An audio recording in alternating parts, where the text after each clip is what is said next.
देशातलं एकमेव देवस्थान असलेलं पुरुषोत्तमपुरी येथे सप्ताह सुरू आहे। सकाळी सकाळी संत ज्ञानेश्वरीच्या पारायणाची सुरुवात होते। असंख्य गावकरी पारायणासाठी बसतात। त्यानंतर सर्व पारायणधारकरी गावातली मंडळी या सर्वांना पोह्याच्या माध्यमातून नाश्ता दिला जातो, प्रसाद दिला जातो आणि नंतर लागली 4 वाजताची महाप्रसादाची पंगत असणारी त्याचा स्वयंपाकाला सुरुवात होते।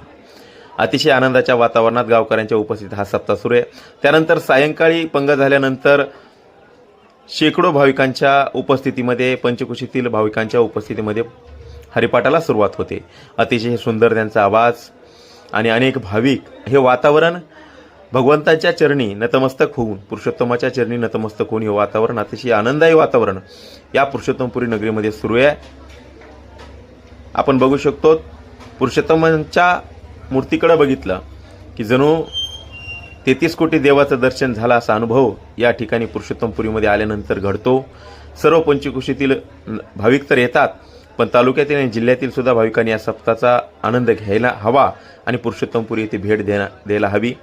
साऊंड सिस्टीम असेल, सायंकाळची पंगत असेल, त्यानंतर पंगत झाल्यानंतर सायंकाळी पुन्हा हरिपाठ झाल्यानंतर कीर्तनाची सेवा दिल्या जाते।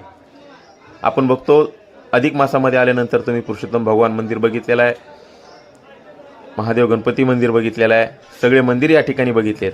आज सप्त्याच्या 3ऱ्या दिवशी श्री हबप विशाल खोले महाराज यांची सेवा, यांचं कीर्तन या ठिकाणी संपन्न झालं। हजारोंच्या संख्येनं भाविक या ठिकाणी कीर्तन ऐकण्यासाठी येतात। तुम्ही सुद्धा आज